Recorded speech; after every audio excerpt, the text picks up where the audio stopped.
सुश्री सयोनी घोष। धन्यवाद अध्यक्ष महोदय, आपने मुझे बोलने का मौका दिया।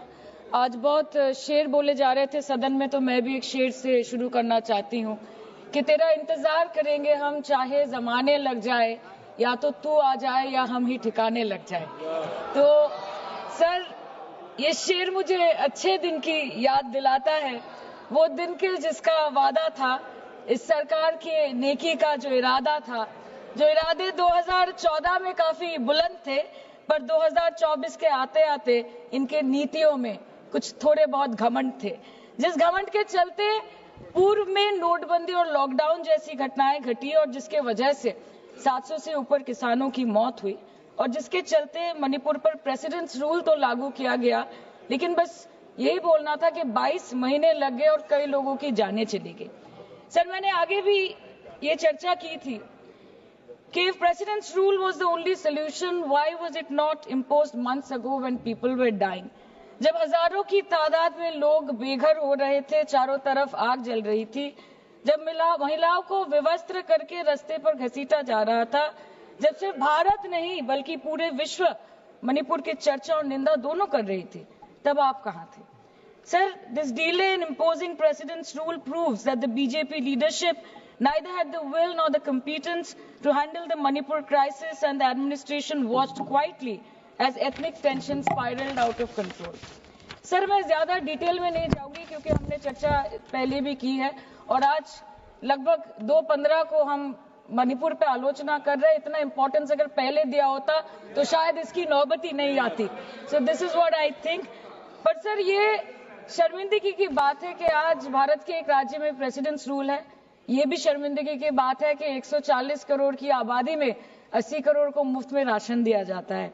आज सर, लाखों नौजवान हैं जो बेकार बैठे हैं। 1 से 2% ऐसे लोग हैं जो सिर्फ टैक्स पेएबल के क्राइटेरिया में आते हैं, और बीजेपी है जो सब चंगासी का कुर्ता पजामा पहन के घूमते रहते हैं।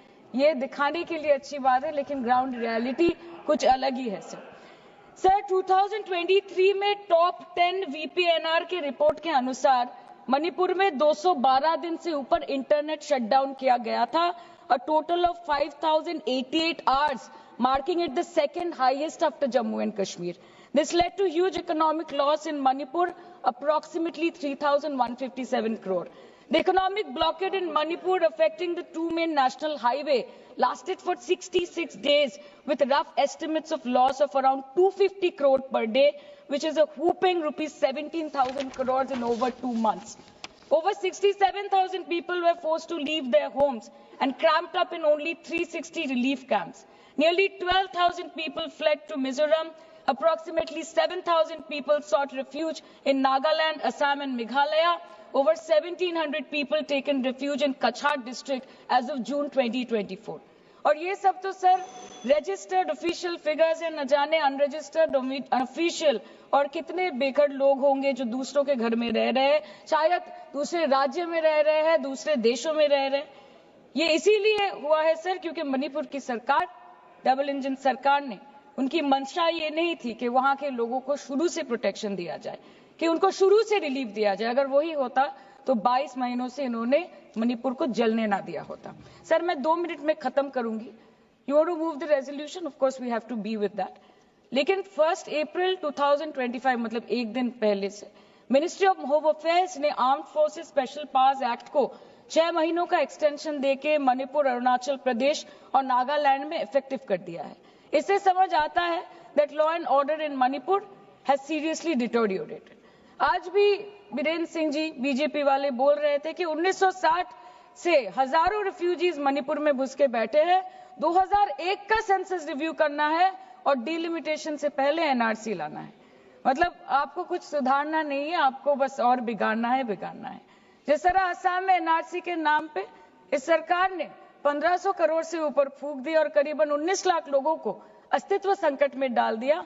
अब वही हरकत दोबारा दोहराना चाहते हैं मणिपुर के लोगों के साथ। अध्यक्ष महोदय, मैं अंत में बस इतना कहना चाहती हूँ मणिपुर के भाई और बहनों की तरफ से कि जिंदगी यूं भी गुजारी जा रही है जैसे कोई जंग हारी जा रही है।